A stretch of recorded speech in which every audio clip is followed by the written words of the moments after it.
ladies and gentlemen. Welcome to another episode of CreativiTEA. And today I'm going to be sipping tea with some young, amazing, talented music video directors.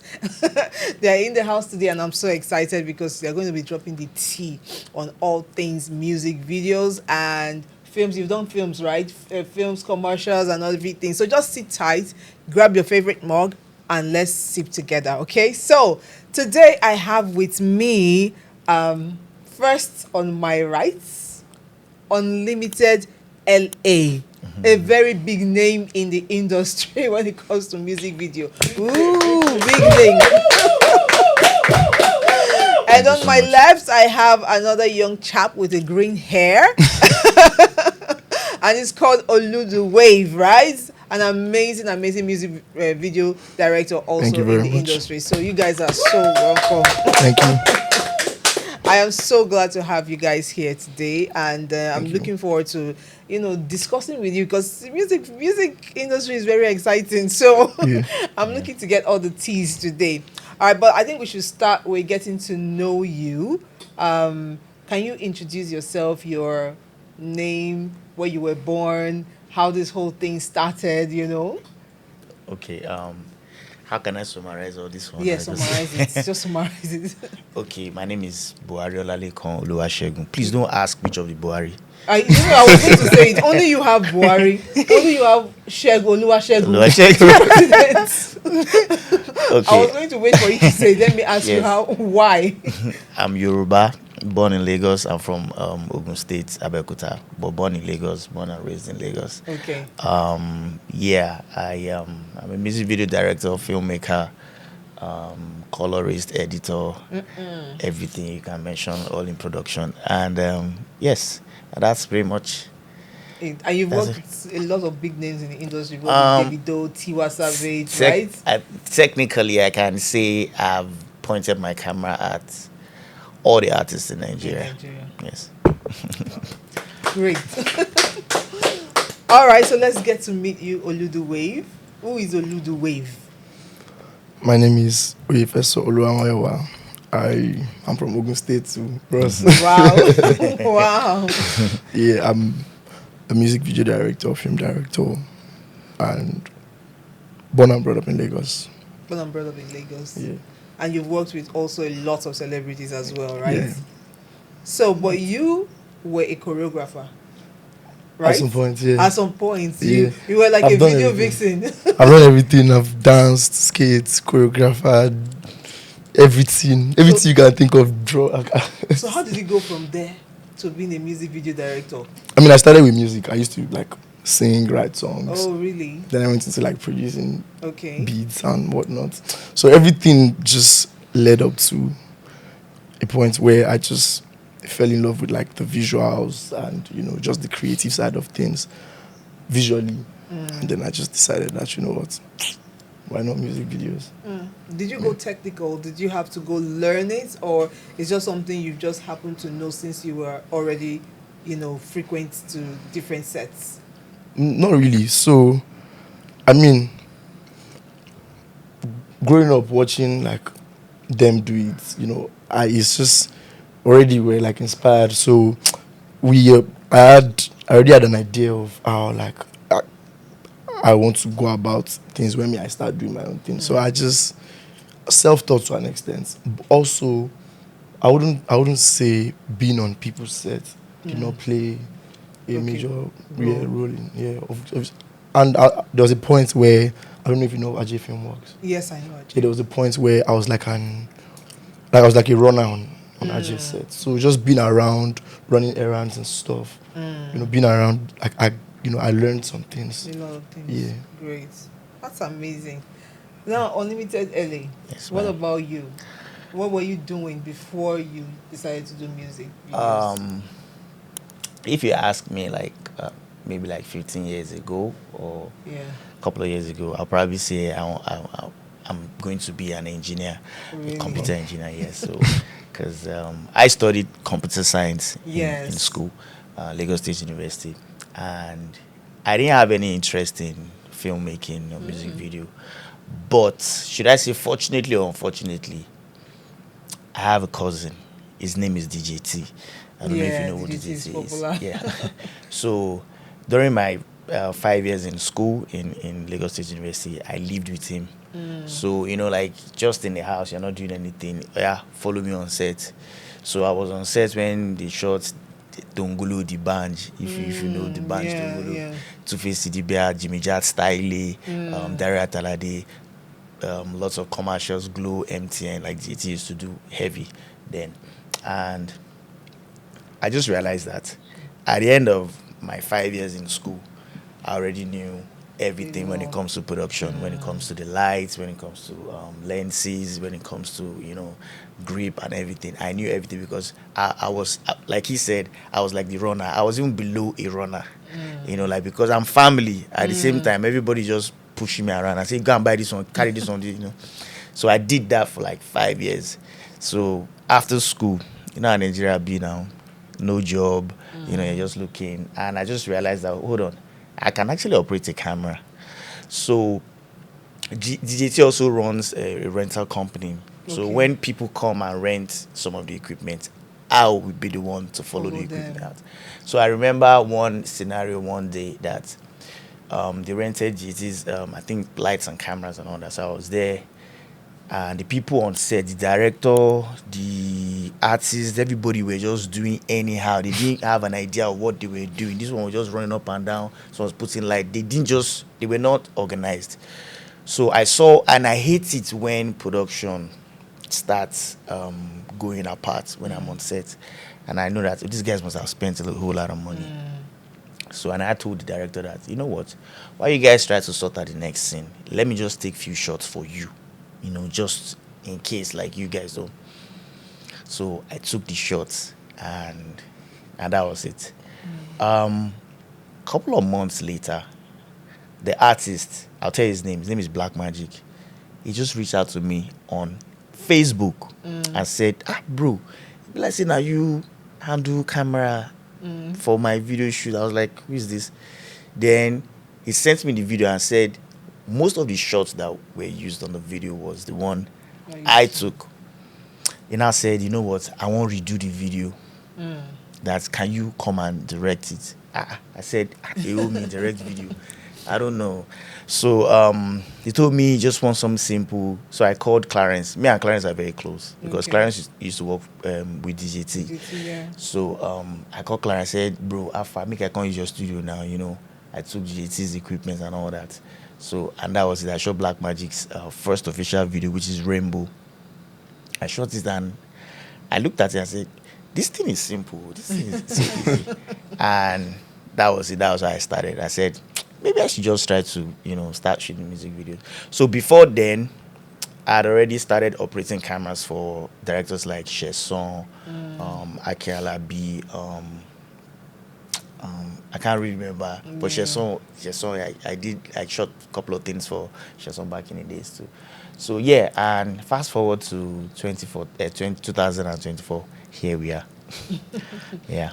Oh, that's interesting. A very interesting story. You can see that both of you started from the basics. It's not like you just jumped into the music industry and said, oh, there's money, let me go and be a director. It's core, it's in you, and you're a cinematographer as well. So you operate your camera and then you direct. Same thing with you, right? Yeah. I mean, now I had of DPs, course, you but, have to. Yeah, that's there's how a point where, but I just feel like for you to really,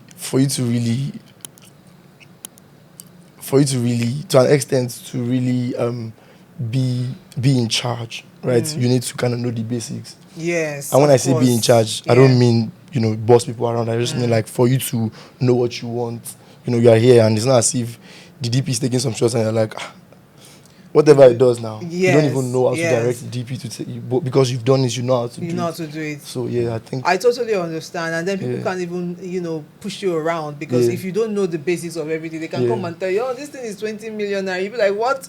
This thing that I can, because you have the knowledge of the basic knowledge, you can be able to direct people. And I totally get what you're saying. So, but what's your creative process like? So, for example, I call you now and say, okay, I want to do a music video. How does it go? I think it's basic. For me, it's just I want to listen to the record. Okay. I usually like to listen to the record even before I ask people, even before we talk about budget.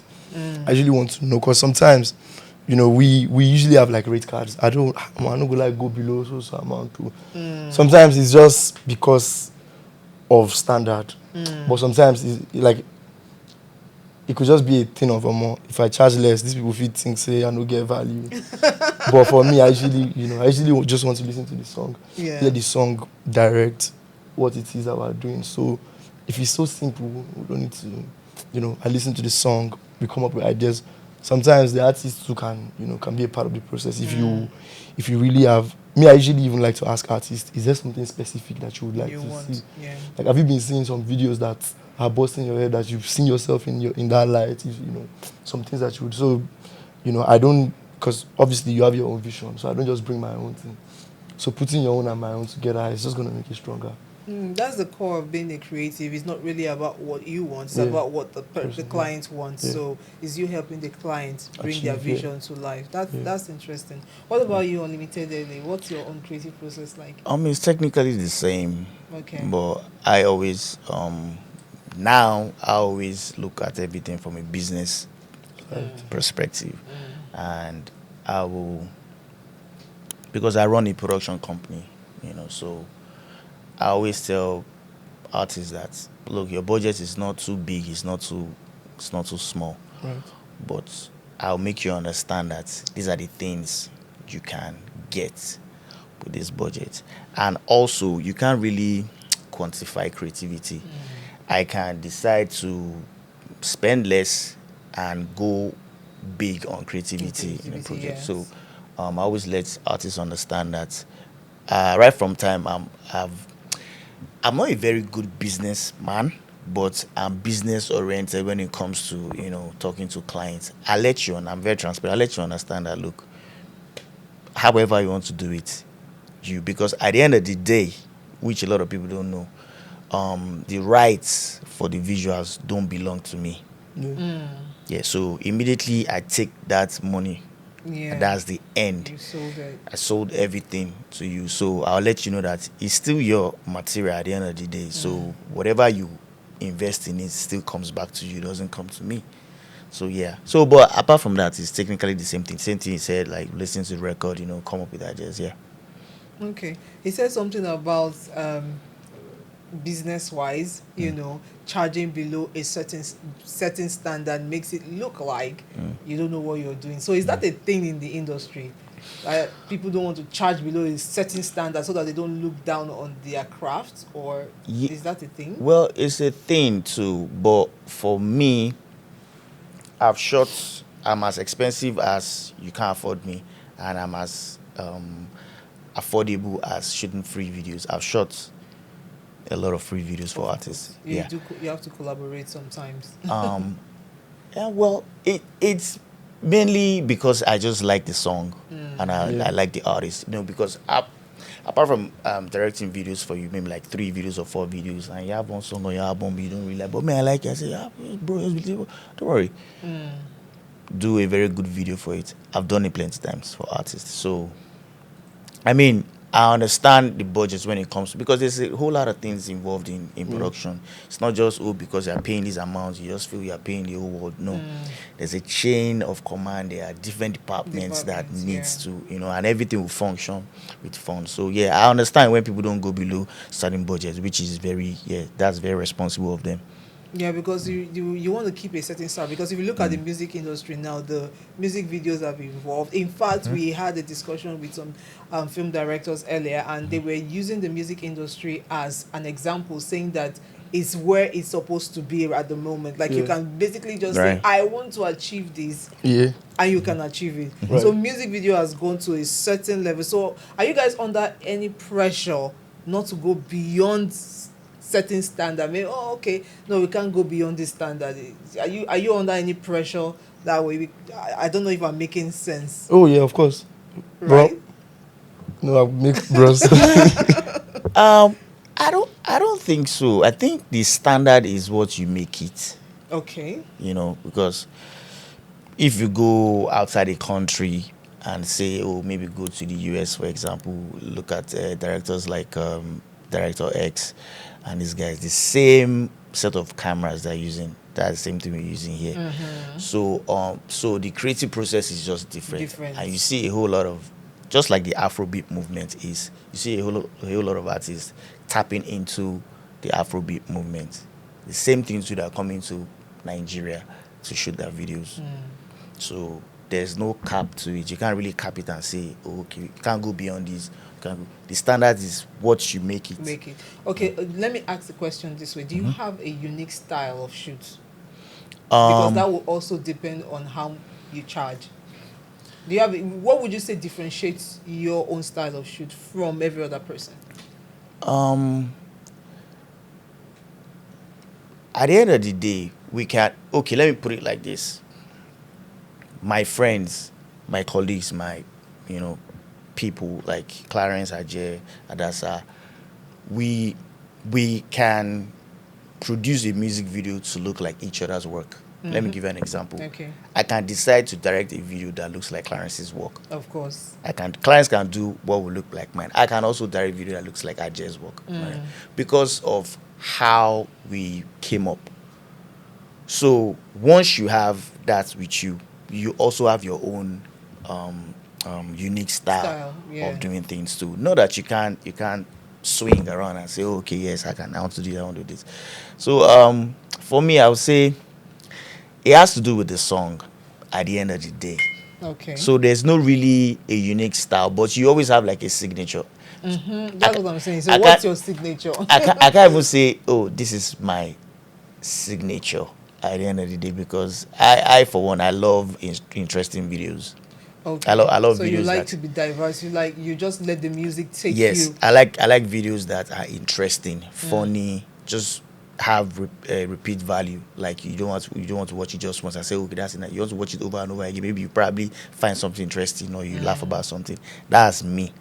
But then again, if the song don't permit that, I can also switch. So okay. What about you? Do you have a unique style that differentiates you from other music directors? I like to think I do, which is, I think it's just me, the way, I think it's a perspective thing, right?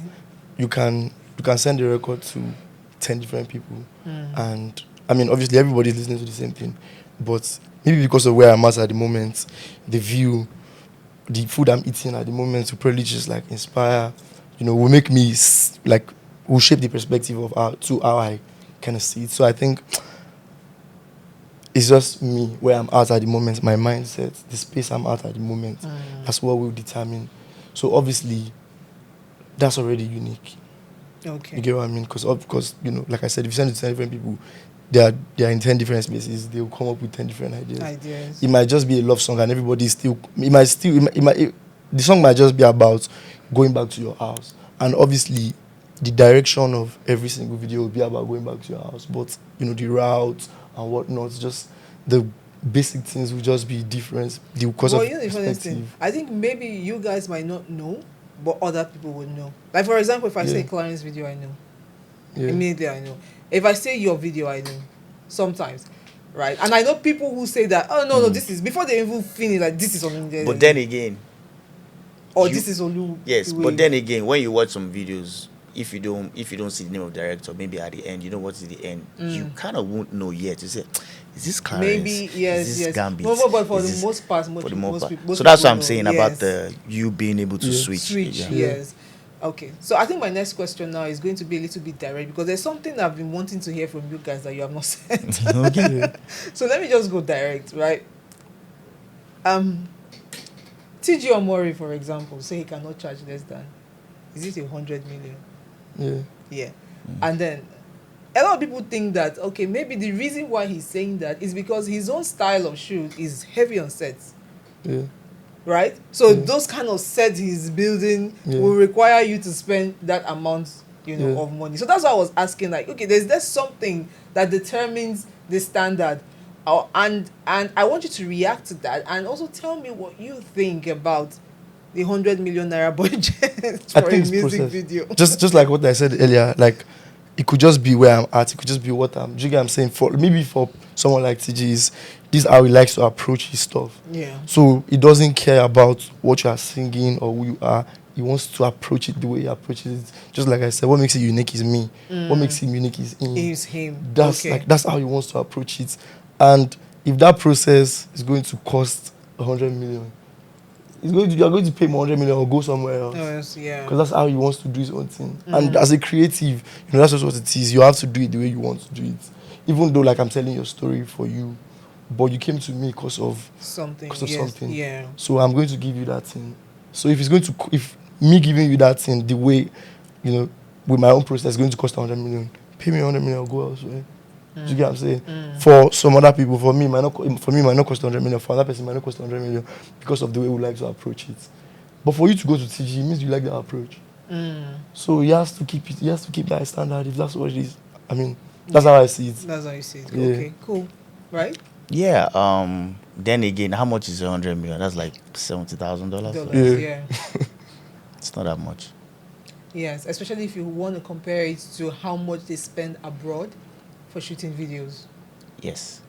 But then again, like But I said, it's it's still a lot still. for some people here, though. I mean, you have to. I don't expect a new artist that haven't made any money to take that approach. Yeah. So that's why I say 100 million is still like $70,000, which is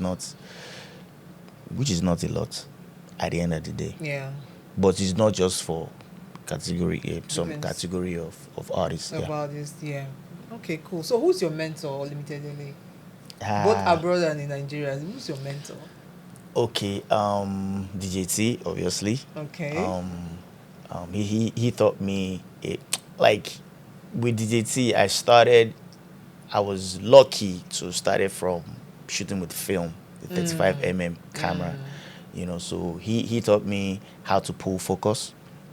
I know that the technology has taken over the place. That the fact that you do wireless focus pulling. We used to use tape back in the days. It's a long story. I know if any filmmaker that is listening to me right now will understand what I'm saying. We used to use tape back in the days. You mark your focus. So that's why the artists or the actors need to understand their movements. If on your second line you have to move like this, because you have to be in sync with me to pull in the focus. So I started shooting on the 35mm and the Super 16. I started focus pulling, understanding lenses, and focal points and all that. DJT. I also love Michael Bay. Michael Bay is a film director. He started with music videos too. He's a film director. I love action films. So if you see Transformers, Six Underground, I love that too. Then I also love Quentin Tarantino because of his way he tells his story. And Clarence Peters too, because Clarence is much older than I am, and I always look up to him. I call him sometimes, Alpha, which he used to. He calls me too, but because he's older and he's been around, he's been doing this, I think, 5 years, even before I started. So I respect him a lot too. So those are the people that really inspires me. Great. Who would you say revolutionized the music industry of these people you mentioned? Did this start from DJT or Clarence? In Nigeria, it's DJT. DJT, I remember because then. we were stuck on seats beside flower and shoot. But when DJT came with elbow room, piece of wall, the bench Tongolo, did a whole lot of things with the same camera these guys have been using. He came, took the camera, and DJT is well grounded in terms of he will develop the idea, he will shoot as a DP, he will direct, he will edit, he will color grade, everything. do view. So I learned from that foundation. That's what I have to heavy on that. So I think it was DJT that really changed, and it's because of DJT we music video directors can even charge millions. DJT was the first director that actually charged, as at 2005, 2005, 2006, DJT was already charging 4 million naira for music video. Yes. So because it's not easy to shoot on a film camera, you have to, when you're done shooting, you have to fly all the way to South Africa to go and process, or London to go and process the film. So he was the first person that started charging millions, and it broke the door, and I really appreciate what he did. But so I would say DJT. Kudos to DJT. Yes, sir. Okay, Oluwaduwe, who is your mentor? Both Nigeria and abroad. Let's hear you. Me, I'm quite new. Hey, you I should can have go mentor. I can go on and on from that to next year. Obviously, from the West, I'll say Dave Mears. Okay. I love Dave Mears a lot. But yeah, Mm. I grew up watching like from Clarence Peters, from DJT to Clarence Peters to LA to Ajay, everybody. I'll tell you that when we started thinking about music videos, when I started thinking about shooting music videos, I'll sit down and be watching their videos, everybody, and be like, okay, what's in how they take? So like I said, I can go on and on. Yeah. Like every single person that has started before me, every single person, because I'm not going to lie to you, it was just their footstep that we followed. Yeah. It was just obviously I was creative, or I am creative. I know how I want to approach things, but I have to be inspired by somebody. So I always watch their videos, the way they do their things. I'll now bring my own this thing and add to it. So yeah. What's the experience like working with some of the celebrities that you've worked with so far? I think it's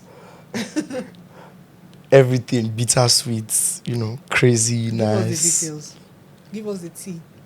That's it, though. Bittersweet, crazy, nice, madness, insane. It's a flex sometimes. It's calm sometimes. It's just a bit of every single thing. But every music video director just aims to work with celebrities because you feel like that way more people get to see your work, right? Really? I like to work with people that are open-minded. Like, I'd rather, there are some celebrities that, I'm not going to mention names obviously, but I'm not going to lie to you, they are very big, and I think I don't see myself working with them. I don't even want to work with them because I've seen them, and they're kind of problematic, so I'm just like, I don't rather work with people that are open-minded, people that are, if I say, Afa, what if you carry this thing like this, if you say we jump from here, they'll be like, let's try it. Do you get what I'm saying? That's why I prefer to work with like newer artists, younger artists, my peers, than work with like people that are way older. Obviously, I enjoy working with people that are older too, because sometimes, there are things you can learn from them. They are just, their vibe, you catch their vibe too. Yeah. And sometimes they want to work with you too because you're young. They want to feel the vibe. So sometimes it's nice. Yeah. But I'll always pick like my peers. Because I've worked with, and when I say my peers, I just mean like people that are younger, people that are, So, if I say make we fly, they won't say I'm on my back, go pay me, I no go fee. They want to, So me, I would rather, I won't say celebrities per se, people that are open-minded. Even if you are 100 years old and you're open-minded, I'd rather work with you than a 25 years old that is not open-minded. So I can't just say my peers, people that are open-minded, basically. Okay. What about you? Because I know you've been in the industry for a longer time and you've worked with basically everybody. So how's the experience like? I don't think I've had any, should I say, bad experience working with anybody. It's just challenges that we have. So I remember, let me give an example. I remember before working with Burna Boy. He's always, Burna Boy is rude, blah, blah, blah. And Burna Boy called me and said, bro, let's work on something, blah, blah, blah, blah, blah. We had a meeting, everything. And I said, you want Burna Boy more? Burna Boy rude, this one. On the day I think the call time was 4 o'clock. Burna just called me and said, bro, man, I will come late too. I'll come by 8 o'clock. He called me, I told him. And that's good. Well, on Saturday, he see, Burna Boy is doing this. 8 o'clock, he came. He said, man, bro, let's do this. Smooth production, no problem. So I was not like, why are people saying? I don't understand. So I've never had any. Maybe it will probably be normal thing that happen on set, like set's difficult. Maybe rain fell, set collapsed, or generator lights, blah blah blah. But apart from that, I've had like the only people I've had problems with working with, like I call them money misroad. They're the new artists that somebody just invested a whole lot of money on them. One express I can never forget. This new artist actually came on set drunk. So this is very funny. He came and I'm like, okay, my stylist Angel puts him into costume. Let's go. He came upstairs. He looked at me and said, "Bro, I'm drunk," and he laid on the floor. I looked at the situation and I said, I've collected my money complete though. So if you like, don't do. I'll be in the green room when you're ready. So I mean, How did because you get through that?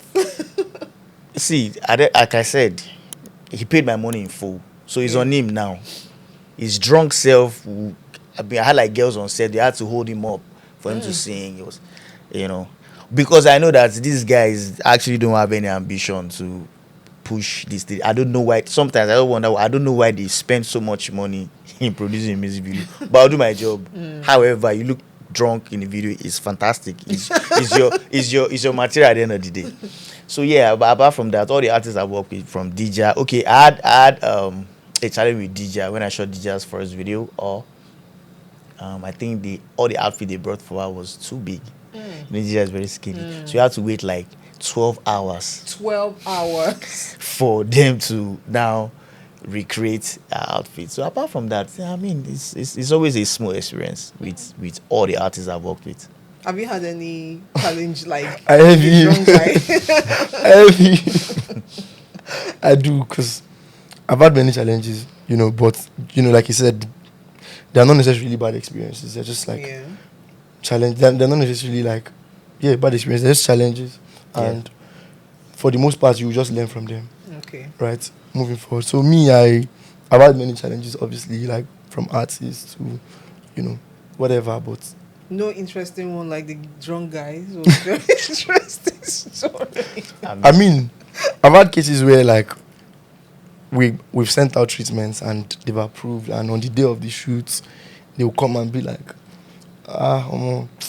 they'll play a video and be like, see this thing, make we do this thing. So I'll be like, bruh, do you know that there's like a whole pre-production process that now we're literally just we're at the bus stop. You cannot just say let's cross to. And there was a video where like the artist was just like on set was just bringing out videos. I would be like, see this kind of thing, we'll do this kind of thing.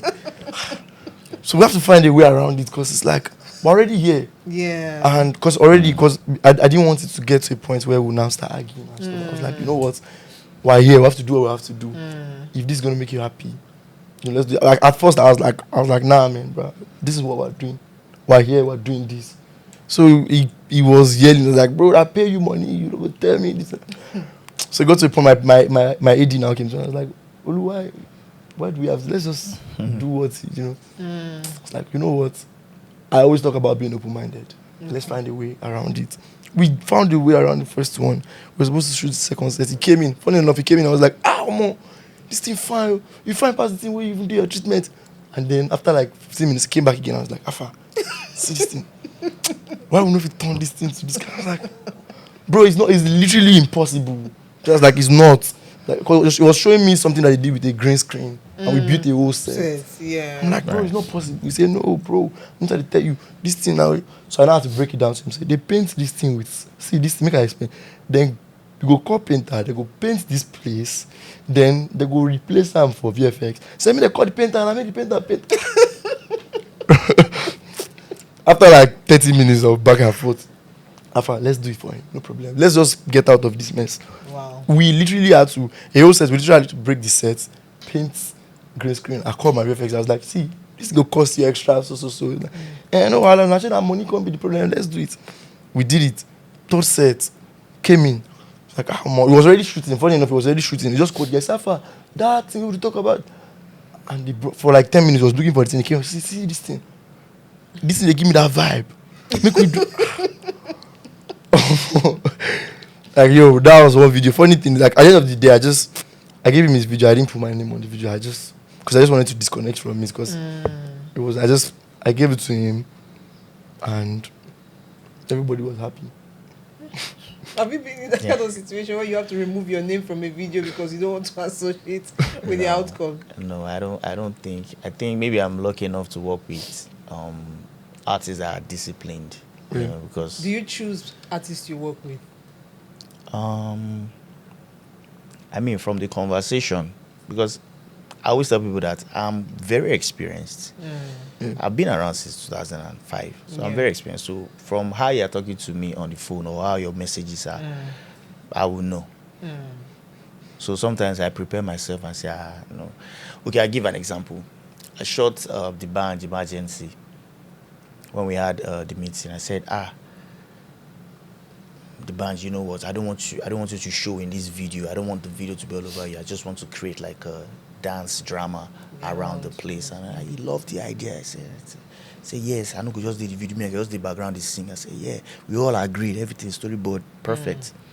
But because I have experience in this thing, I shot 2 cameras because the video is not supposed to be it's supposed to be a one take video where you have the dancer come here, dance, and go. One take. Yeah. But I know my fellow artists in Nigeria. So you know what I did? I had 2 cameras.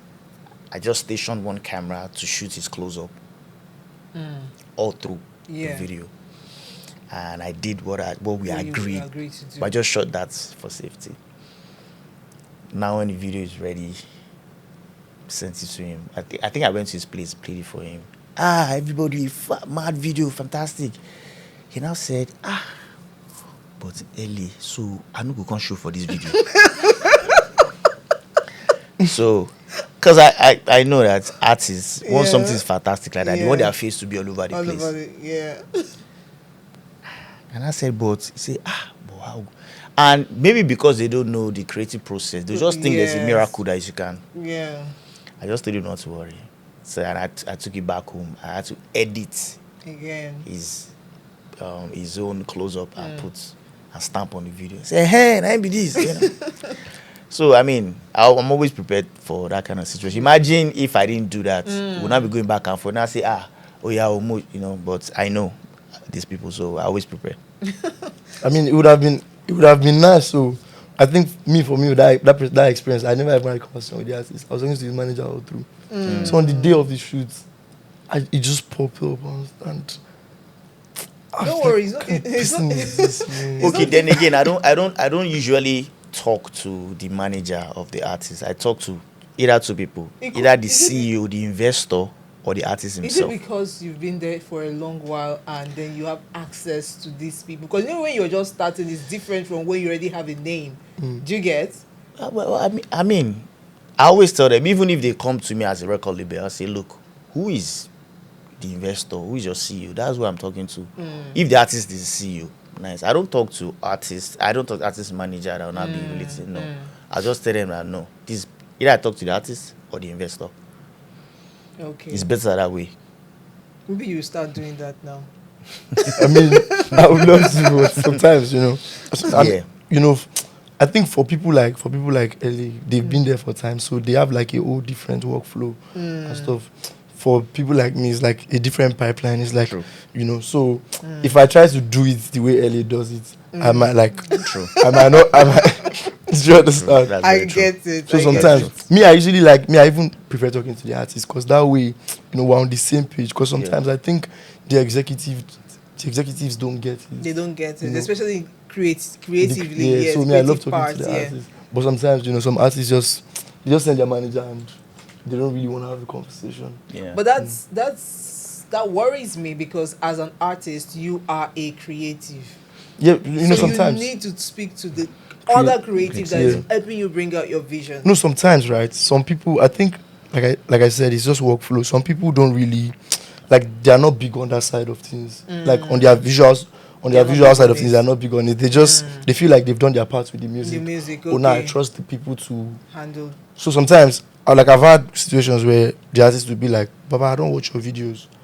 And I believe, say, with this kind of music where I give you, I believe, say, if I leave you, you go do good thing for me. Say, me, I don't want to use my own. Because sometimes they just trust you enough to believe that, you know, they don't need to involve themselves. You can do it. True. But some people are big on some people are so meticulous that they are big on every single details that they want to be a part of that. You know, one is not better than one. It's just, it's a process. If this is how you see it, this is how you want to go about it. Yeah. Oh, very, very interesting. And you said something about, the experience you just shared about people client coming and changing the whole concept at the last minute. It happens in commercials as well. It happens when you work with brands. Sometimes you might have agreed on something, be like, come change it. With brands crazy. is worse. It's worse because with brands you have like 10 people behind that. As this one is saying this one, that other one is saying something else, and that other person is saying. And for the most part, they come up with new things. They just be like, the green is not green enough. And you try to explain to them that, Baba, see this green. They go call her and they go turn on to your brand green. Say no, it's just not green enough. Well, we can't even argue with them. And it's worse when they are like from the West, when it's like a white person. They want what they want. With in Nigeria, you can call them and say, Baba, see, make I tell you something. You get away. You can just mind, and they understand. Yeah. But you cannot call a white man and say, Baba, make I. It's not green enough. It's not green enough. You have to find a way.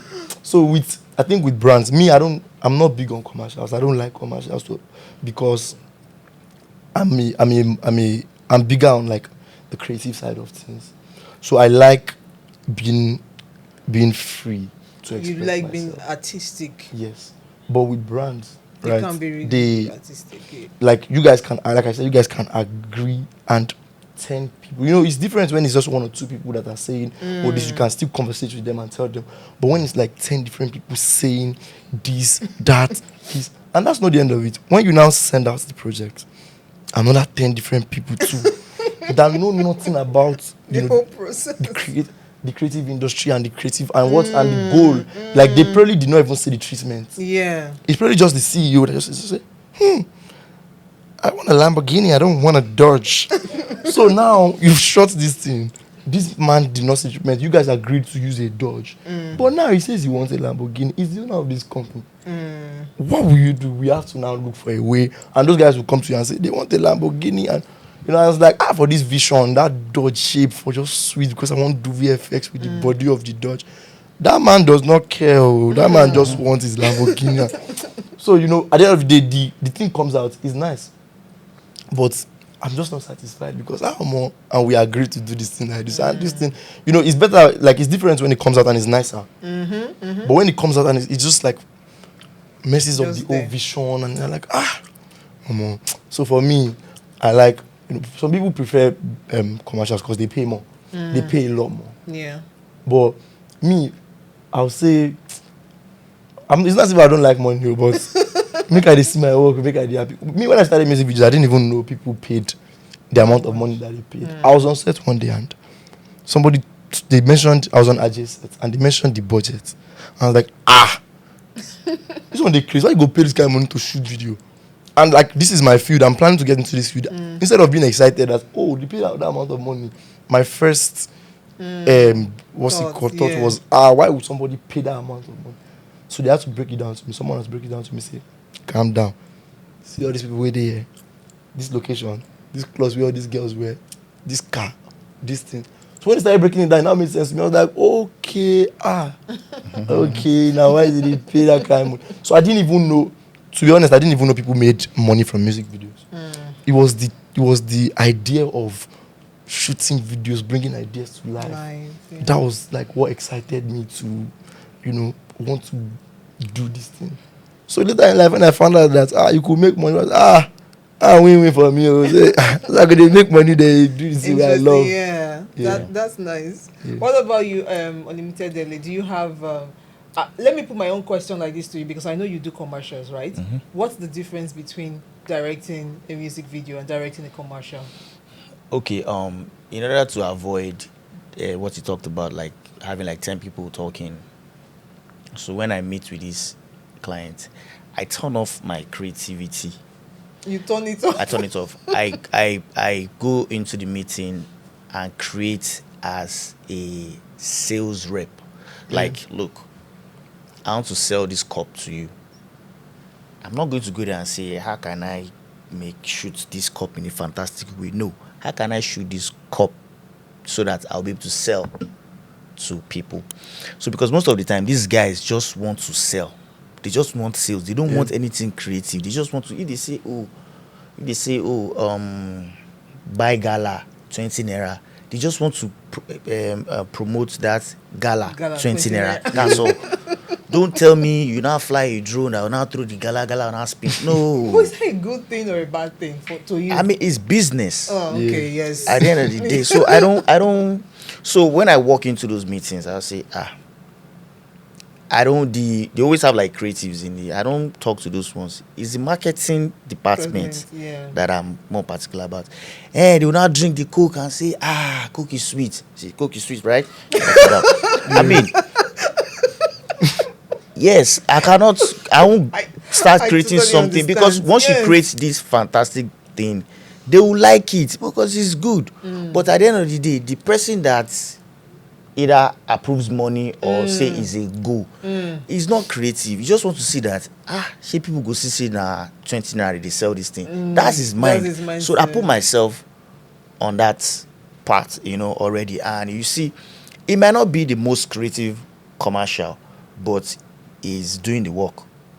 And client is happy. We've passed our message. Everybody can go. Collected your money. Yes. So because I mean, there's no point arguing with. I've shot a whole lot. I've shot endless commercials, and I know that just because I've had the experience when them DJT used to do it, I was there. They will start arguing on set. Then people, DJT's manager will be like, but these people said they want you to turn this thing like just turn it like this. What's the problem? It is no, it's too basic turning it. Why can't you just flip? No. So once I put myself on that part, it's always a smooth ride on set. You say, you see, you do the most basic thing. They are clapping. You say, yes, that's it. And at the end, you are done. You've moved on with your life. Instead of saying you want to be too creative. Yeah. I mean, I learned that a long I time totally ago. understand you. At least it will be. You said something. You turn off your creativity, but when you see a creative brand manager or a creative marketer, you will turn it. Most back marketers are not creative. Don't worry, they are not. They just want to sell the product. That's it. They don't. If whatever thing you're creating will translate to selling it, not translating to clapping that. Oh wow, well shot. No, translate to oh wow, let me go and buy. So because if you watch some of they want their commercials to be popular and interesting. If you watch some of the most popular commercials, you see that it's just basic and simple. Maybe there's a catchphrase or it's just very simple. No, but even the catchphrase is also creative. If you can make the catchphrase so good that people remember, then you have done it. But not that everything will just be basic. Good. That good is relative. It needs to translate to sales. Yeah. Once they can't see that they are going to sell this thing, it's not good at all. I know, I totally understand what you're saying. But even sometimes, especially because I'm in the industry, I see people spend a lot of money on doing the basic, even this thing you're saying, the basic thing, and it's not translating to anything. Basic thing is relative too, because now you can spend a whole lot of money just to push, just for adverts. It's not like spend a whole lot of money. You're not really sure what they're doing. It's just, I mean, how many creative minds do we have? I mean, I can shoot something creative now. He will appreciate it. You may appreciate it. But how about those guys outside there just roaming the streets? And those are the people that are important. Yes. Yeah. So once those ones don't understand, you watch one say, I don't understand what did happen. Once they understand, I mean, you of course, that's the bottom line anyway. Yeah. The target audience, do they understand it? If you understand it, then you have done a great job. Great job. But if you don't understand it, no matter how creative and amazing, no. Yes. But I also like the fact that we have people like you, and we have people like you, like, oh no, I'm focused on the artistry, let me just focus on my music. Yeah, so I mean, I think it's very right. Yeah. It's very right. It's like, so for me, it's like, if you have to bring me and box me to do it like this, I'd rather leave you alone, carry your thing and go. But I mean, there are some brands too, because I still do commercials. There are some brands too that their minds are open, and they appreciate it, because sometimes they don't even. The problem with most of these brands is they don't even want to try it. They think it's not going to work. Yeah. They like to stick to the script. You see, Mama do good. Now so make you do it. Like, that Mama do good too. Somebody did it like that first before they loved it. I'm sure there was a way this thing was being done before that. So we can do it this way. Like, don't worry, people will sit and understand. Like, people will sit and understand. But see, just pour them inside this thing. Okay, no problem. you know, while you're pouring it and another person's coming say, you don't pour it like that. Pour it, you know, it's just, you know, you don't get to express yourself as much. So just like you said, you know, if I have the ability to just say, Switch off. leave this thing and just go in, get the job done, but I'm more of that guy that wants to do it this way. Funny enough, I don't even really get to at the end of the day, for the most part. Yeah, because it's not really about you at the exactly. end of the day. Yes, You know, but I don't want to lose that fire, that spark, the Yeah. way I like to do Yeah. things. So I'd rather just not really put myself in that space. True, yeah. The few people that can relate, that wants to do it that way, I'd rather just do it with them. Because like I said, I like money, but it's not, money is not the first thing that comes to my mind. You know, I'll make money from this thing, but I beg, if you know go, yeah. Yeah. So which video, Unlimitedly, you've done a lot. Which one would you say you are most proud of? It could be a video, it could be a music video or a commercial. Which one you say, this is my best work so far? Okay, so the irony of this question is, I mean, all creative will understand this. You listen to a song, amazing song. Oh, you approach it in a very unique way. You do all that, shoot this, do this, do this. At the end of the day, either people don't see it or people don't like it. Yeah. Now, let me tell you one very amazing thing, interesting thing about artists. You can shoot the most creative video for an artist. He loves it. Yeah. But once the people don't like it, 2 weeks later, he hates that video. Yeah, of course. I've shot most of my most creative videos that I love, videos that people don't even know or see. But guess what? Once an artist sings maybe a hit song, and you just gather everybody together in one small place, just shoot it. Okay.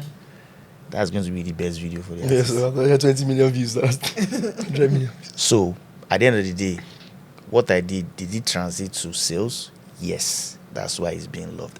I understand this thing right from time. But because of the creativity in you, you may want to do some things, you know. But at the end of the day, it's just your fellow creatives that will say, clients will come and say, Omo, that link up, do people like it? You don't know.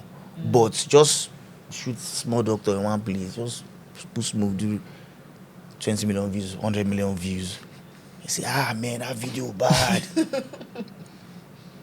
So you get, that question is very relative. I don't. So most of the videos that I love are videos that people haven't even seen or not popular at all. Wow. What about you? Exactly, like I can release the way you saying it. I'm just fooling because that's exactly what it is. I mean, I think even for like artists, songs that they love are songs that might not blow up. Because I've heard many artists say, "Oh, I didn't know this song was going to blow up." As a matter of fact, I didn't even want them. We didn't want to drop it. As a matter of fact, and that's like some of them. That's like their biggest song. But the ones that they really love, the one they put in like all the work. They had to travel somewhere to go and find a mic to record. They had to bring in their best mixing engineers. Like there are many, it's relative. But like you said, my best works, I swear, are the ones that people have not seen, people did not really see, people don't really appreciate. Yeah. But because of like sometimes too, it can be personal. It's like I put in so much work, just the process might be so interesting to the point that you feel like when it drops, people appreciate it, but you forget that people didn't really see this process. Yeah. Rain fall, the set break, we can't go do set again. People didn't really see it. People just like, this is the big song. The video is what they will nominate for. The awards is what, right. That's the best video to people, but that's not your own. Yeah. Interesting. Okay, so let's talk a bit about the business of music production. Would you say it's a very lucrative business? You say music production? Music video production, okay, yes. Music video production. Yeah. He's already shaking his head. It is, actually, because, I mean, for the longest, I have like friends and people who tell me, Ellie, you should film now. And I ask them that, how long will I take to shoot the film? Say, give me like 3 weeks. See, and I'm looking at 3 weeks. And back in the days, me, I used to do like 5 videos in a week, 4 or 5 videos in a week. That's how I would do back to back. And I'm like, which time I won't get to now clear my desk for 3 weeks to shoot a film? And so, shooting a film for me. Sorry, what was the question again? Yes, if the music video production thing is more lucrative. Is more lucrative. Okay. I would say yes, generally. Yes, takes less time, because right? it's like quick money. Do this, take, do take. Unlike other productions like film, where you have to wait, you call marketer who's going to market the film and all that. But music video money is quick money. But at the same time, don't get carried away with quick money. You know what happens to quick money? Yeah. So, but music video money is quick money. But even till now, because with the advent of YouTube and the rest, so I think a lot of artists are dialing down on creating quality videos. Is that affecting business in any way? No.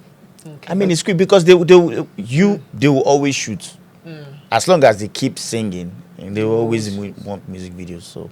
Okay. So you agree with him, right? I think he even kind of added more value to music videos. Oh, really? Because now it's like people think, oh, this is content, but this is music video. This is the gang, this is the main one. So when people want to shoot their music videos, they're like, make we get this one money for content, but you see the music video, make we do and wear, make we go all that. So I see people I've heard people say, this content thing go there affect. I'm like, no, he even made this better because now people take it more seriously. Because now they see, they are like, this one is nice, now content, now visual, now this one be the cocoa. So it's like they approach it like that too, and it's better because now they want to invest more because they think this is the main thing. These other ones are just subsidiaries. Yeah. How long have you been in the industry, by the way? Officially, 2010. So that's like 14 years now. 2011. Okay, let me put it like this. Officially, I registered my company in 2012. Okay. So, but before that, I've been around since 2005.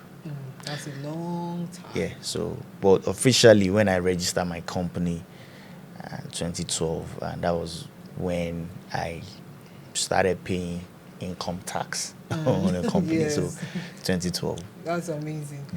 You've been He's around. my daddy. 6 years. 6 years. Yeah. That's still a long time. I want to ask you, let me even start from, because it's been here the longest. What does it take to be consistent? How do you stay consistent and relevant as a music video director or as a creative in the music industry? For me, like I said, I'm not just a music video director. I'm a cinematographer, an editor, a colorist, VFX artist sometime, and also art director. And I produce too.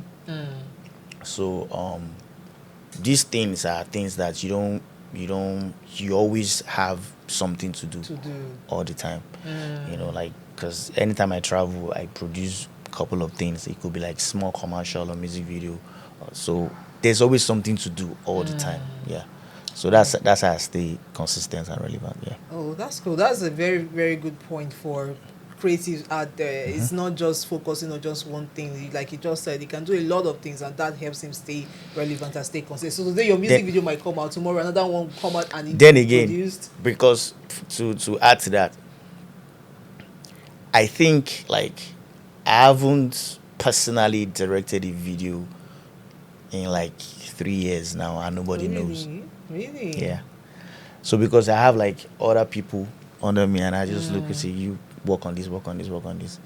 It's still the same thing. Sometimes I just feel like, man, I just want to be coloring now.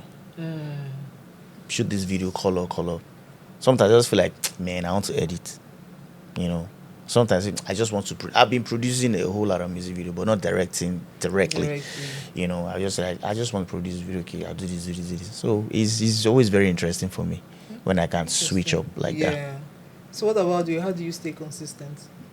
Me, I love to explore a lot.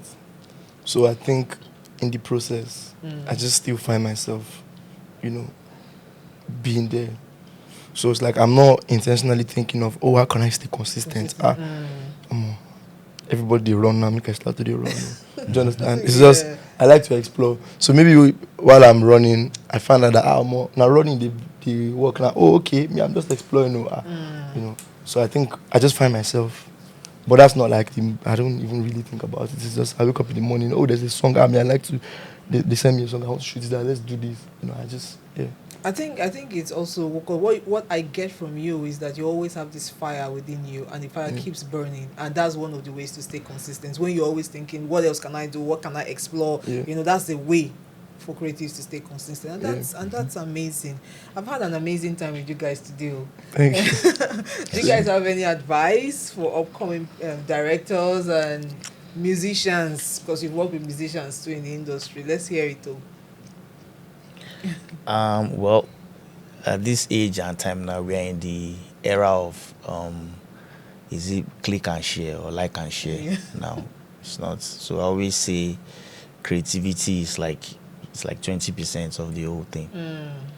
You know, once you can do what people can like and share, you know, you can see it's happening all, because now even artists are not even making songs for album, they're making songs for TikTok. When I say TikTok, they're making TikTok friendly songs. You know, songs are shorter now. You see a song 2 minutes. Back in the days, the Plantation Boys used like 4 minutes. Verse 1, verse 2, bridge. Is it affecting the art? Is it affecting creativity? So what I'm saying is, everything needs to translate to sales. This so guy now, is a new man. yes, because that's it. That's why you're in business. Yeah. So if the sales of what you want to sell now is it needs to be sold in less than 30 seconds, why make a 4-minute song? You know, so just quickly say what you want to say in 30 seconds. People click, share, like. That is the sales that you're looking for, and that's it. So it's not affecting it. It just makes the lifespan shorter. It makes the attention span shorter. So because now if you open everybody, whatever you're consuming, you're consuming it on your phone majorly. Yes. So if you can't impress me in 5 seconds, I've scrolled past and all that. So you see, because back in the days you wait for sound systems to play a particular video before you see it, but now you can just watch it straight on your phone, and if you can impress me within 5 seconds, there are a whole lot of people that I need to. So it just makes everything shorter because the world is getting smaller. It also makes you more creative, because if you need to impress me in 5 seconds, you have to be creative about it. Yes. Yeah. Cool. So that's your advice to them: make everything short, likable, and shareable. Right? No, have the basic knowledge of knowing that this thing needs to be liked, shared, and liked, shared, and viewed or something. Yeah, pretty much. But once you have that mindset, you get creative towards that direction. Great. What about you?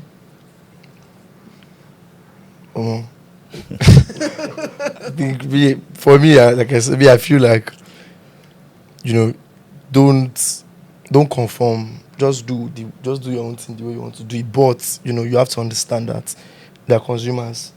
Like there's like things have changed, or there's a way people consume things. You have to be able to drag them. You have to still while you're doing your thing, you still have to be able to sell it to those people. But I think, you know, just don't conform. Just do your thing the way you want to do it, because I think that's the only way to go. You know, you don't want to go and join that queue and just go and stand there. I'm so happy because I have two different ideologies in the house today, and it's amazing. It's really, really amazing, because it doesn't matter which one you choose. Is at the end of the day, like you said, is it translating to sales? There's some people that are in the business for it. It's the same thing with marketing, right? For example, I'll give you an example. Indomie, sometimes when they are making their advert, sometimes it's not really to sell. Everybody knows Indomie. Everybody buys Indomie, but they want positioning. And if they want positioning, they might want you to go a little bit in terms of creativity. Do you get what I'm saying? But the ones that are just coming now, their focus is sales. Like you said, It's not about all this thing. Yeah. 20 naira, buy this thing now. Do you understand? So it depends on the brand. And just as we have different brands out there, we have different kinds of consumers out there. So Yeah. it doesn't matter how your ideology is. Like, it's Yeah. just like, as you said, make sure It at has the it. end of the day, Then, They then like again, it. let me add to that. Yeah. I think yesterday I was watching something, and I think the Coca-Cola, yes. they said like back in the days, Coca-Cola, you only buy Coke during summer. And so, and if you know, like in the Western world, that summertime is like maybe like 1 month or 2 months, it's very small. The rest of it is Yes, winter. yeah. So the marketing department were like very sad about it, that why is it that only summer they drink Coke? Said, you know what? Let's create an advert and infuse it into winter. So that's why they created that Father Christmas, Yeah. Coca-Cola, red, but they just put it together. They made it cool. So imagine after summer and you're seeing snow, you're like, man, this is reminding me of Coke. But Coke is cold now. Why would you drink Coke? Coke again. During winter? It doesn't make any sense. But they have sold it to you that it's not only summer or winter period, drink Drink Coke. consume, yeah. Yes. And that's it. And if you look at Coca-Cola's advertising, they are one of the most creative in Yes. the world. They just attach it to Father Christmas, Yes. just to make you understand Make you- that yes. drink Coke all the time. You know, And then not summer. some of their adverts over there might not work over here because, like you said, it's very important the target audience. The target of the audience, Will yeah. they get it? Yeah. So that's the bottom line. No matter what you want to do, just make sure your target audience like it enough to share. Okay, where's your question? One of these two great people here. So definitely I'll have a question. So for me, it is more happy to see like two generations. So that's like something that I've been proud of. Like, so I'd like to ask Sonita and Eddie, you know, like in your time, you know, pretty much how difficult was it in terms of production, you know, and how do you see the new, you know, terrain in terms of production and the growth? It is very, very important, you know, just the growth in general. Okay, during my time, we didn't have like professionals in different departments. For example, we didn't have like professional DOPs, we didn't have like professional editors, we didn't have like professional scriptwriters, set designer and all that. That's why I said where I'm from is like a one-man army type of situation, because I can do everything by myself. So what I need to do is just to employ labor to say, okay, this set design now, I've sketched it out, everything is good. Okay, let me look for a carpenter. Yeah, put this here, painter, paint this, paint this, paint this. So it was more tasking. With us. And then we didn't have the best cameras to shoot. So what we had, we made maximum use of it. So I feel like, but right now, it's a lot simpler now. I mean, all you need to have now is just an idea. The crew that will make the idea come to life, they are readily available as long as you can pay them. You guys have the option of shooting with the best cameras. Have the option to employ the best DOP, the best gaffer, the best set designer, the best everything, you know. So, but during our time, you need to be able to do everything yourself. Like for like from 2012, from 2010 to 2016. That's like 6 years. I was one editing all my videos myself. All the award-winning videos that I've had, I edited and colored everything myself. Like I produced, shot, directed, edited, like all that department, everything myself, until I started employing editors like 2016, you know, when I started, like, you know. So it's a lot simpler now, because with time, people have learned, people have gone to school. You see some people come out from New York Film Academy and say, man, I went there to go and learn how to produce, you know. So over time, it's easier for them to just have an idea and employ a team that will make everything come to life. And it's easier. It's a lot easier now than it used to be, and they have the best. And they make more money. It's more profitable, right? Is it more profitable? So now that question, that be more profitable, I can't answer that question, because now what I've noticed is that they spend a whole lot of money on production. and because you have different people doing things. I can be a greedy businessman and say, you know what, all the money I'm going to pay all these guys, I'll take it because I can equally do it too. But it will boil down to what he said earlier, that you need to be in charge. Like that's why you want to be behind the monitor and just direct, But then again, I mean, it's pretty much the same. Making more money is being spent into music videos, not necessarily that more money is being made.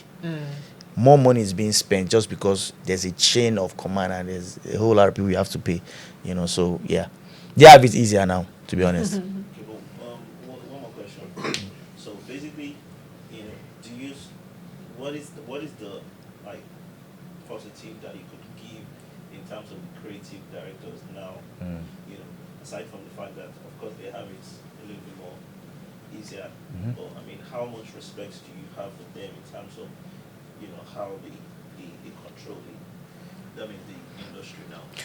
The respect I have for them is they don't involve sentiments into the very, should I say brutal or straightforward? Because for me, because I started from being a runner and I know what it will take the art director to get something. I say, I want something like this, and maybe you couldn't get this, you got this.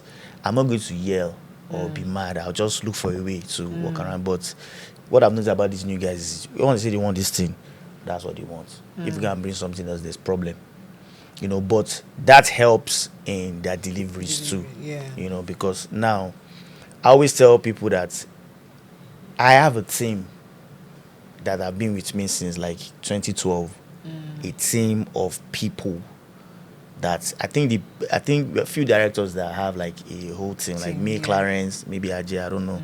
But I know that me and Clarence are strong on team. We have built like a whole team. Even people working on his set are probably from my team. Yeah. So we have that family bond, But for the new directors, they don't necessarily have a team. They don't need a team actually, because they can just have an idea and employ this. They know, because they know what they want, and they know that, this guy has done something that I want. Employ everybody and everybody's good. But the fact that they are people call them rude and arrogant, but I don't think so. I think they just want what they want, and it's not really hard for. Bro, I paid you to do this thing. Just do it. Don't tell me your grandfather swallowed shovel. But yeah, so I really commend them, because they're very what they want is what they want. What advice would you have for him personally? Have you seen his videos? Of course. I've seen it, bro. What advice do you have for him personally? In terms of his videos, or in terms of generally the business? The music video business. At the end of the day, I think I took that. It was first person that gave me that advice was Patrick Ellis. He told me that, look, as long as I work with artists, you think there's no loyalty in terms of, no matter how much it is that they're sending to you, you're the best director, just because. Don't think you're the best director. You're the best director just because you're shooting most of the videos. It's not because you are the best director. Okay. You get what I'm trying to say? Because a lot of people are shooting with you. That's why it seems like you're the best director, but you are not the best director. Even you know it amongst your peers. So Patrick told me that there'll be a time where it will just look like, oh wait, bro, I'm the best director now. What's going on? Why is everybody, And he's always telling me that to always invest and do things. But also because I came from the MDJT, I understand how everything is. So as I'm like this, as I said, I have a production company. I have my own equipment. I have props. So the joy about it is that I can be a very proud guy when you come to you want to shoot a video. Well, I don't want to shoot a video. Now give it to Louis Wave. It will be fine. Because from his production, I'll probably make money off his production, because he'll probably rent some things that belong to me. He won't know it. But I know that he will go and collect camera now. I will rent a car. He will rent all these things, and I know that I have all these things. So it's an investment for me, so that I'll be able to be free. I travel the world. I do whatever I want, because there will be a time where, as much as these people are coming, there will always be a new kid on the block. It happens every 3 years. I think Sheson actually analyzed it. It happened. I think it was 2016. He told me that, bro, you are the next guy, because it happens every 3 years. Somebody will come. Now it's always somebody and a set of people will come. It will always be one person, then set of people will come. Then after 3 years, you see another one person, set of people will come. It's always like that. It's a music industry, just like the way them Two Face were around. Now there's Rema, there's Burna. It will always happen. So you need to prepare for that time. And then again, I'm not just a music video director. I'm a cinematographer. So there are different things I can do. I can decide, I pack my bag now, go to Somalia to go and make a film, and I'll be very comfortable. So yeah, but the advice I have for him is, I think he knows, because the way he's speaking, he knows how these things go. So I would advise that filmmaking, I wouldn't say music video directing. Filmmaking is not a thing that you just do for a period of time and drop. You have people like, until you're 70, I'm 80, you're still making film. But then again, you don't want to be the guy that carries all the equipment all the time. You want to be a boss at the end of the day. He knows. I don't have to say. No, I still appreciate it very much. Yeah, I appreciate it because I think it's something that I've also, like, I've had people tell me this, and every time somebody says that, I feel like they have my best interest at heart. That's why they are saying it, because if you want me to succeed, you can tell me these things. But if you don't want me, just watch me and say, it is I know where they go. You go see them. But obviously for you to say, because I feel like, and for me, I understand it, and I think, just like you said, you have invested in all these other things, so you can decide to rest and say, I don't want to. As a matter of fact, you can even decide to shoot 10 videos now and have your videos on TV simultaneously, and like, people will just be like, what's happening? Because you have invested enough to be able to make that decision. So I kind of understand, and I know that, just like you said, it's because you are shooting videos, because you are relevant. That's why people say you are the best. It doesn't, it doesn't necessarily mean you are the best. But me, I just feel like, you see, with most people, because I understand it, so it helps me. It helps me just not, but I understand it though. So I'm not going to even move to you like, because now by the time I could really chop this money, invest. Yeah. Understanding it makes me, like, it's supposed to make me do that, but it now makes me decide to say, you know what, just like you said, let me find a way to invest, let me be financially free, so that I can be around you, and I know that you might switch up tomorrow. I'll still give you my all. If you want to switch up tomorrow, I'll give you my all. Yeah. If you don't have money and I think this project is worth putting my money on, even though I know tomorrow you might not come to me, don't worry, I'll give you my all, because I'm not depending on you for the next 3 years. I wouldn't, because of this advice that you have given to me. True. I know that I know to take care of myself. Yeah. Still do my best. That's great. That's great. For because I don't want it to look like critical, but at the end of the day, I feel like we spoke behind, and as much as I feel like there's a thing with Gen Z and the OGs, when it comes to creative space in general, but this the way you speak about how you look up to different people and everything, but at the end of the day, I want to ask, is it a thing when it comes to like Gen Z not knowing like where the creative has been? The creativity has been like the OG. Is it a thing that of ignorance, or they just feel like they're the shit? Do you understand what I'm saying? When they're the shit. Of course, I personally think that they're the shit. Because I actually learn from young guys. I'm very open-minded to that. But is there a breakdown of communication first of all? Because this will not have happened if we haven't put this together. This is the first time Limited Early said is meeting Oludewe. And I feel like it's necessary for our industry, because we need to balance. We need to also understand where this is coming from, and so is it a thing of ignorance, or basically it's just, listen, I know, but I'm just feeling myself too much?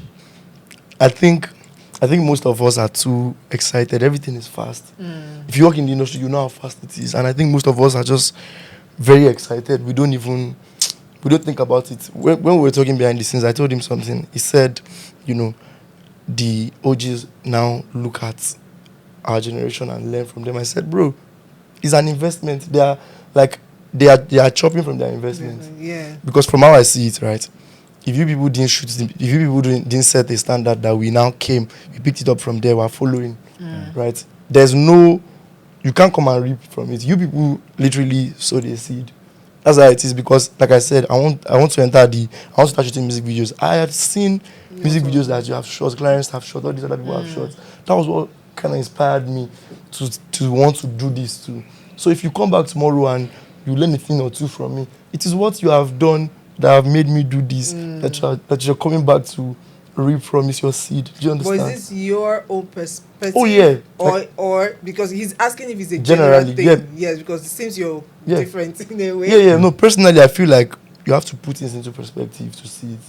For some people, they think because it's easy for it's easier for us, but we too have our own challenges. So sometimes, because of the things we've been through, the things we go through to get these things done, we think, bro, no be by anybody, not by my power. Because, bro, the sets break, I pay extra money to do, and when this thing come, I make anybody not tell me, say, nah, I ain't pay for. But then I'm saying, before you even thought about shooting videos that you now advance to a point where now you are doing it on this level, something sparked that fire. Yeah. Do you understand? Yeah. And I always say it, without, it's not just music video itself, basically everything in this life, the people that started it, the people that carried it to the point where you picked it up from, you don't have to respect them, don't worry.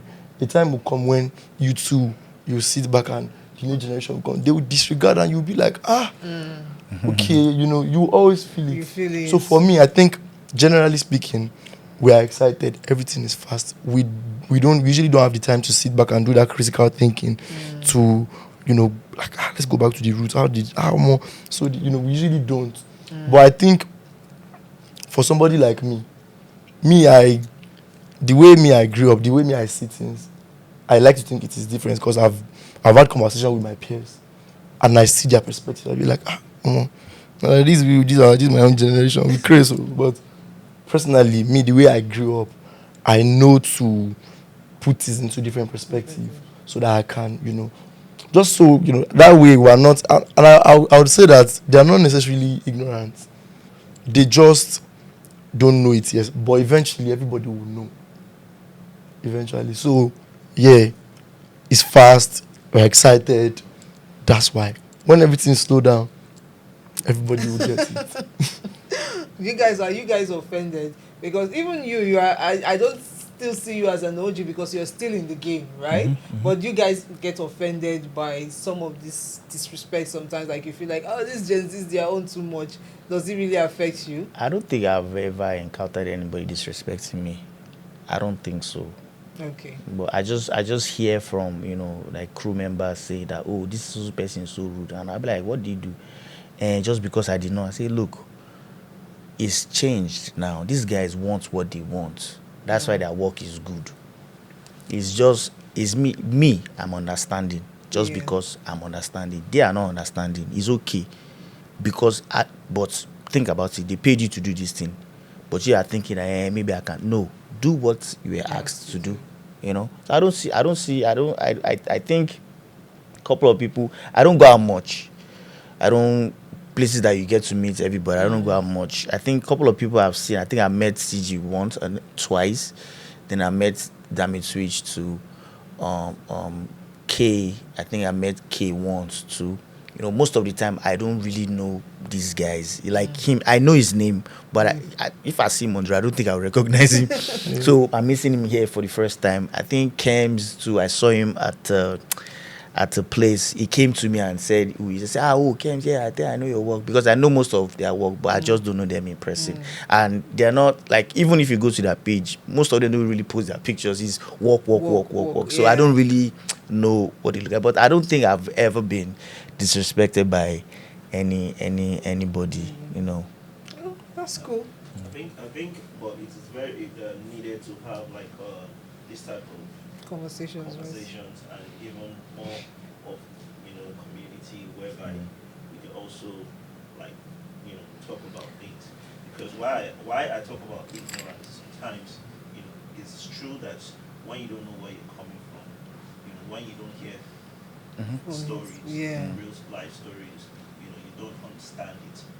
As much as I really like creative now, I really do like creative. I'm a big fan of creative. Like now, the Gen is a big fan.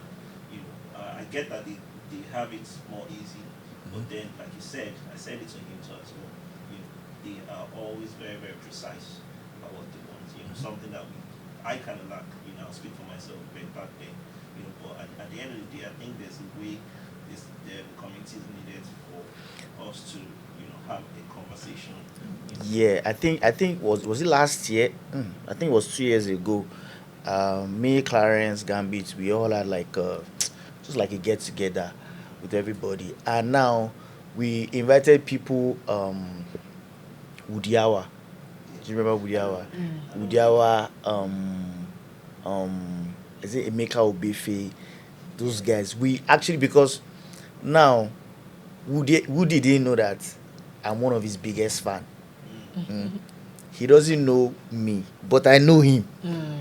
So he knows my name. And I went to meet him and said, bros, I saw him, he was, he's older as like the GT's age. He was happy. I said, we were together, me, Clarence, Gambit. I think, I can't remember, Pink too was there, but a lot of people didn't have time to come together. But I mean, few people that came, we saw. I mean, I don't expect a Pink to know who Udiawa is, so it was introduced, and even this NTA, former NTA general son,